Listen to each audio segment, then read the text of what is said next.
IceCool, a dexterity game mainly for kids, really, or at least I played it with my daughter and I got the sense that that is pretty much the audience or the main audience. This game is for adults actually that enjoy a simple, good laugh, seeing each other doing funny stuff in a dexterity game. May enjoy this game too.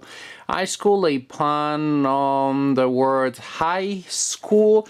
This is a game about a high school for penguins. These naughty penguins here are supposed to stay in their classroom, but instead they want to go around this classroom here and they want to go through these doors under those doors, on top of which you see those fish, because that'll allow them to grab a fish as their snack. Meanwhile, one of them will be designated as the catcher. The catcher always starts from that dot there, and that penguin, the player controlling that penguin, will have the task of catching the other penguins. How does it all work? Each player controls one of the penguins. Each player gets an ID card, which is pretty neat. Again, a player is designated to be the catcher. The catcher starts from that dot there, and then the players will move around, trying to go through these doors. And if you do so, you get to catch a fish. You get a fish of your own color, and then you also get to draw a card from this deck of cards here. There are values from 1 to 3, and these cards tell you how many points you score when you get that card. So a card with a value number 1 is not particularly good, but if you have 2 of them, then you can take an extra turn. So there is that balancing idea there. The game is super simple. When it is your turn, you hit your little penguin and you try to send it through the doors. If you are one of these naughty penguins trying to steal snacks when it will be time to be in the classroom. If you're the catcher, your role is to catch the other penguins, so you're simply running after them. If as the catcher you manage to hit one of the other penguins, they had to give you their ID card, simply a record as a trophy for your successful hunt, and these also will generate points at the end of the round. Players continue doing like this, the naughty ones trying to get their snacks, and the catcher trying to catch, and they continue like this until either a player has caught all 3 available fish of their color, if that is one of the naughty penguins, or until the catcher has caught everybody.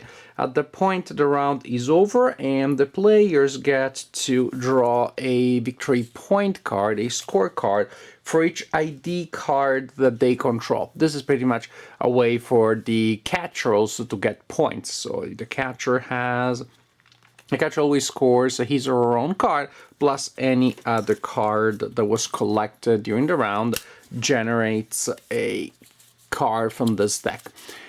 And again, of course, the players that were catching the fish will have possibly, hopefully for them, some cards from the fish that they caught.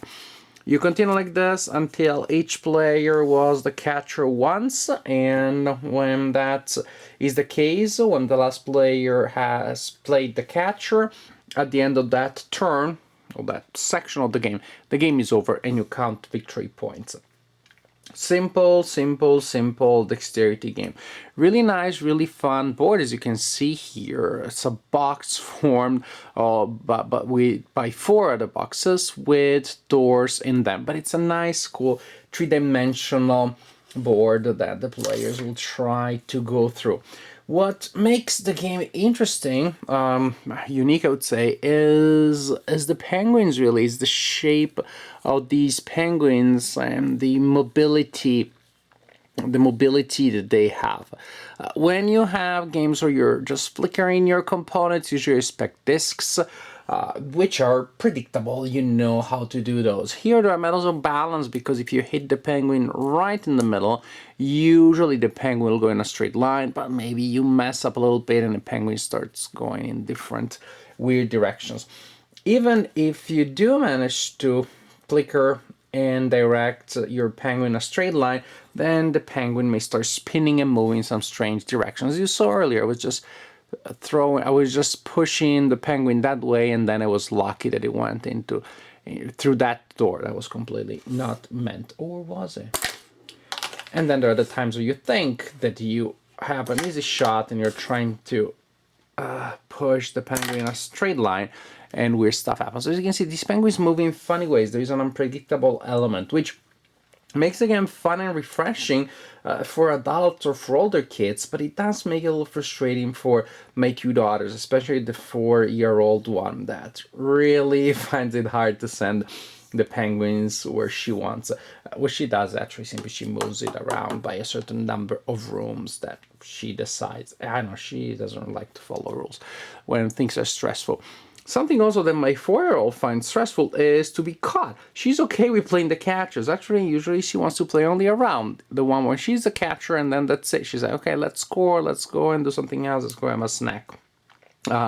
She doesn't like to be caught by someone else. So there's that element there. I do not know if other kids out there are psychologically have psychological similar posture, but she really gets frustrated when somebody catches her. So with her, either we let her play the catcher and then we play again and she's the catcher again, so we have 1-round games, or what we do is we play a variant in which we do not have a catcher. Everybody's simply going around trying to catch fish. A round is still over when all the fish of a color have been assigned, and then you reset the game, you start over, and you continue like this until a player has reached the 15 points. That's what we play. And if you play a variant of this kind where you triumph by collecting points, you can of course change the number of points to your liking, to shorten or make the game, to shorten the game or make it longer. Something else also, again, this is fun to discover the things that these penguins can do. You can try to make them go in a curved way, make them do funny stuff. In most cases, they won't. They just go in a straight line, at least for me. Something that the rules say that the penguins can do, but I find very hard to do, is that if you hit them on the head, apparently they jump. I say apparently because that has happened. I was able to pull it out, but so rarely that I don't even know that there's a connection. Maybe it was just lucky. Maybe it was a strange miracle, like Saint Penguin was helping me or something. Saint Penguin has heard our prayers and has helped us here. So if you jump over stuff, that's perfectly legal. Of course, if you jump over the doors that you should go through, that doesn't sound all that smart. But if you're the catcher, that allows you to skip a couple of rooms, jump straight on the heads of the penguins you're trying to catch, which is spectacular.